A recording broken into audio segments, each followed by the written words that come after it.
Salam Malaysia Madani.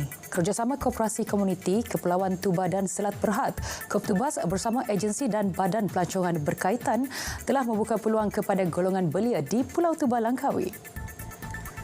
Menurut Pengurus Operasi Koptubas Siti Nurul Nur Zahira Cik Muhammad Zahir, kesemua peluang pekerjaan tersebut merangkumi sektor penginapan, pengangkutan, makanan dan aktiviti berkaitan pelancongan.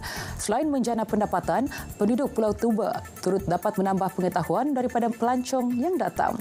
Dividen yang diperoleh menerusi keuntungan koperasi turut memotivasikan pekerja untuk berkhidmat dengan cemerlang di pulau tersebut.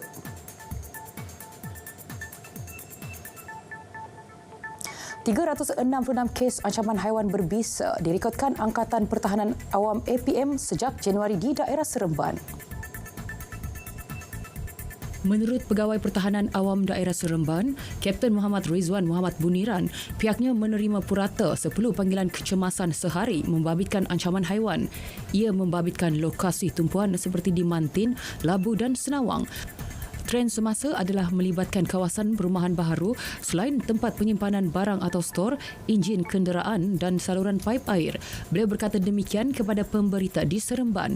Kapten Muhammad Rizwan turut menasihati orang ramai supaya peka dengan perubahan iklim semasa yang menjadi pendorong haiwan berkenaan keluar daripada habitat asal dan mencari tempat teduh serta lembap.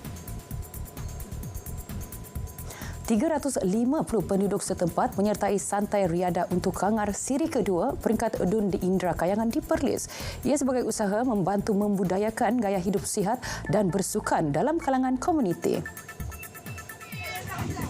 Menurut Ketua UMNO bahagian Kangar, Datu Dr. Fatul Bari Macaya, program bersama komuniti sentiasa diberikan keutamaan bagi memastikan matlamat mewujudkan generasi yang sihat tercapai. Jelas beliau, aktiviti sukan ini juga mampu memupuk semangat kesukanan dan kerjasama berpasukan selain mengukuhkan hubungan silaturahim berbagai peringkat usia, kaum dan agama. Beliau memaklumkannya ketika menyertai program Santai Riada untuk Kangar siri kedua bersama komuniti di Taman Kemajuan Kangar.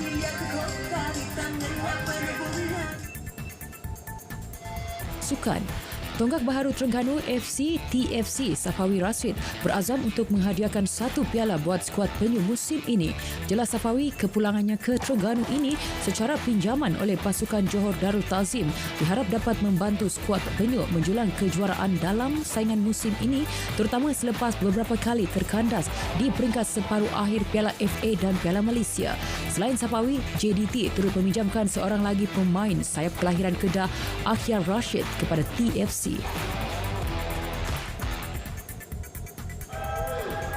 Kecemerlangan terus dilakar pelari menara nombor 1 negara So Wai Ching. Terbaharu beliau berjaya mempertahankan kejuaraan 3 tahun berturut-turut pada perlumbaan menaiki anak tangga bangunan menara Calder Strait di Las Vegas, Nevada, Amerika Syarikat. Lebih manis, Wai Ching turut memperbaharui rekod yang dicatatnya pada tahun lepas dengan melakukan larian 108 tingkat melibatkan 1,455 anak tangga dalam masa 6 minit 43 saat. 3 saat lebih pantas berbanding tahun lalu. Tempat kedua diraih atlet Jepun Roji Watanabe, manakala tempat ketiga menjadi milik atlet tuan rumah Jason Larson. Pada 2022 dan 2023, Wai Ching mengungguli kejohanan berkenaan dengan catatan masing-masing 6 minit 46 saat. Sekian berita semasa dari Sungai ke Segara, Palestin pasti merdeka. Salam Malaysia Madani.